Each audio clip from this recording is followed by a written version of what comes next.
വിശുദ്ധ മത്തായിയുടെ സുവിശേഷം 19-ാം അധ്യായം 23 മുതൽ 30 വരെയുള്ള വാക്യങ്ങൾ.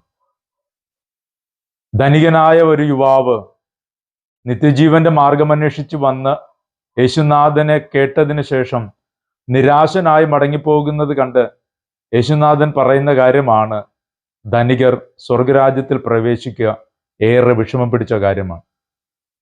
എന്നാൽ ഇതിന് പത്രോസിന്റെ മറുപടിയാണ് ഏറ്റവും ശ്രദ്ധേയം. പത്രോസ് ഉന്നയിക്കുന്ന ഒരു ചോദ്യമുണ്ട്. അങ്ങനെയാണെങ്കിൽ ആര് രക്ഷപ്പെടും? ആരാണ് രക്ഷിക്കപ്പെടുക?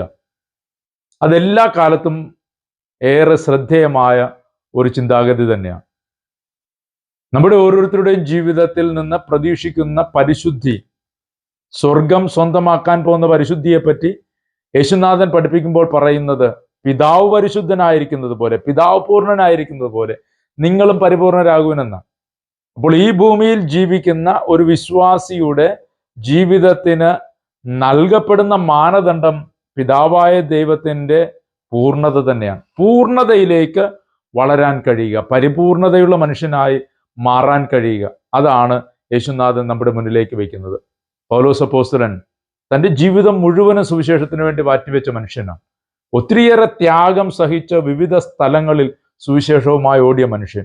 എന്നിട്ട് ജീവിതത്തിൻ്റെ ഒരു കണക്കെടുപ്പ് നടത്തുമ്പോൾ തൻ്റെ ജീവിതത്തിലും ഒരു മുള്ളുണ്ട്, ഒരു ബലഹീനതയുണ്ട് എന്ന് പറഞ്ഞു വയ്ക്കുന്നുണ്ട്. കുറവുള്ള ഒരു മനുഷ്യനായി തന്നെ പറഞ്ഞു വയ്ക്കുന്നുണ്ട്. യോഗ്യതകളൊന്നുമില്ലാത്തവനാണ് എന്ന് സ്വയം പറഞ്ഞ് പിൻവാങ്ങുന്ന ഒരു മനുഷ്യനായി പൗലോസ് അപ്പോസ്തലൻ മാറുന്നുണ്ട്. അപ്പോൾ ഓരോ മനുഷ്യൻ്റെയും ജീവിതത്തിൽ അവൻ കൊണ്ടു നടക്കുന്ന ഒരു വലിയ പ്രതിസന്ധിയാണിത്.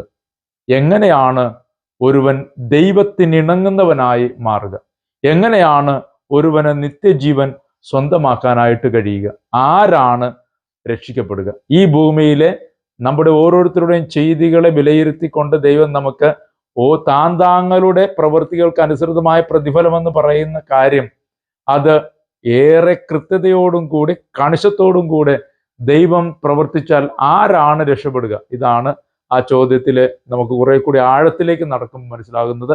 ആരാണ് രക്ഷപ്പെടാൻ യോഗ്യതയുള്ള മനുഷ്യനായി രൂപാന്തരപ്പെടുക?